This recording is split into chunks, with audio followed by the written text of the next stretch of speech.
Alright, it's here at Super Mario Run on iOS, which means your iPhones, your iPods, and your iPads can all enjoy this new game from Nintendo. It's the first time they specifically have done this.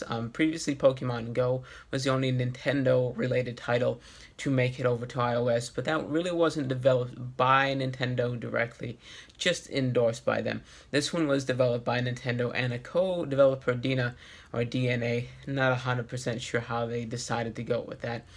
But in this game, once again, you have Bowser who has kidnapped Princess Peach, as well as the cake she made, which is a good spin on the typical formula of a Mario game. But it's Mario, what do you expect? You are back in the Mushroom Kingdom once again, making your way through the levels on your way to fight Bowser and rescue the princess. Now, in this game, there are 6 worlds you can play through. However, only the first one is free. After that, you have to pay $9.99 to unlock all 6 worlds, and as well, you get 20 tickets, 3,000 coins, and some question mark blocks. Not 100% sure what that is for just yet. Now, the goal of each level is to collect regular coins as well as some special colored coins. There is 5 in each level for you to collect. In this game, you are constantly running to the right. Now, this isn't all bad because sometimes along the way you run into what's called the pause block, and it allows you to stop and take a look and see what's going on their level. Now, this game you can also die, but you get 3 chances, besides if you have a mushroom, of course. But let's say you fell into a hole. You get these little bubbles that'll bring you back to really wherever you want. It kind of floats you back, and you just tap the screen where you want to be dropped off, which is a little interesting. If in case you missed a coin, you don't want to start the whole level over, just fall in a hole, let yourself go back a bit, pop your bubble, and go ahead and collect your coin. Now, at the end of each level, there is a flagpole, just like always. And then they play the little, thing at the end, showing that you win, the fireworks and the area cleared. Mario does his little dance and runs off the screen. And it then shows you how many coins you have collected and how many of the pink coins you've gotten or missed, as well as some enemies, as how many you defeated. It shows like out of 200 Goombas, I guess if you get 200, you unlock something, as well as the Koopas. I haven't gotten that far yet to see what exactly you unlock. Moving on from World 1-1, World 1-2 is your typical underground stage. Very reminiscent of the original Super Mario Brothers, and it really adds to the jumping off the walls because you usually go in a Z pattern because you're underground. It's very enclosed. Now, there is a new kind of pipe, really to replace the springs that were in Super Mario Brothers. It's more of a spring pipe, and when you go onto it, usually there's a wall to stop you from continuing to run. So you get onto it, you tap the screen, and you bounce straight up into the air. It's a very nice little feature to kind of expand upon what the possibilities are from just running and jumping. Now, you get to 1-3 and you're up in the sky, which is also very reminiscent of Super Mario Brothers. This is done pretty much with all the levels where the bottom part of the screen, like for the sky, it's all clouds. So down here would be clouds, except it's this way because it's you hold it upright. In other levels, like underground, it's like little gems and crystals, just like a little rock formation. So you have a place where you can tap the screen without covering up stuff.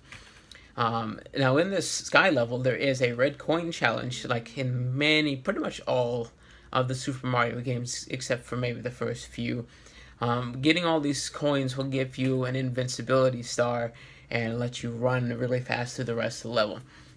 Now, the rest of the game, there is more to it besides just what they call tour mode. There is also the Toad Rally mode, where you get to race against other people, including Nintendo score and the community as a whole.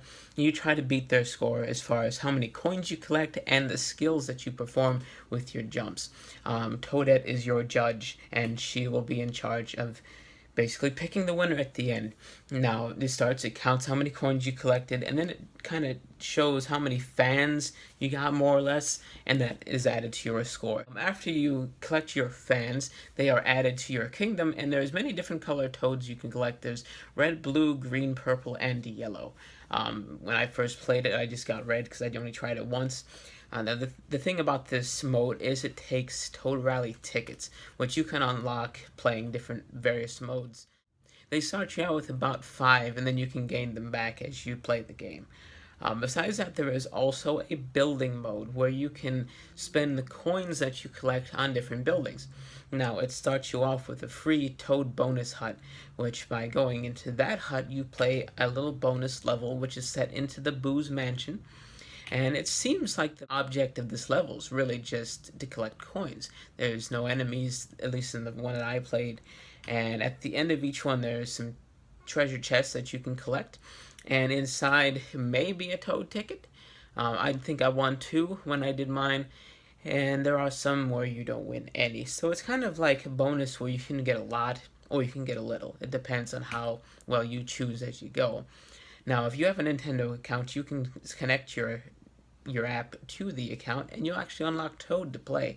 Now, Toad is interesting. He pretty much runs and jumps the same. I've never really noticed a difference. The only thing that I did notice is the mushrooms do not affect him, so you only have one hit. Unlike Mario, if you hit an enemy, you can't shrink back down and grow back with a mushroom. It's one hit and you're dead. Now, if you collect all of the pink coins, you unlock the purple coins, and then you play the level again, and they're in a different place. You can, it's a little more difficult, and you can go through 3 different times. I haven't gone past the purple one, but if you look at each level, there's little dots showing you if you completed it all 3 times. So overall, it gives you a lot to play for the free game itself. You can play through the main world one 3 different times before you run out of things to do.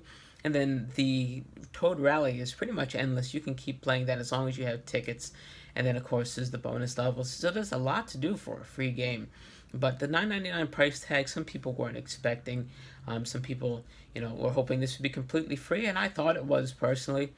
But honestly, $10 for as much content as this game's going to have, they could have put this on the 3DS and they would have made a lot of money spending $40 on this game as just a regular game. But $10, that's a decent price tag. I definitely think it's justified, and I think this game is actually very good for anybody who was questioning whether or not it's going to be good. It definitely is. Check it out. It is free right now, and I'll see you next time.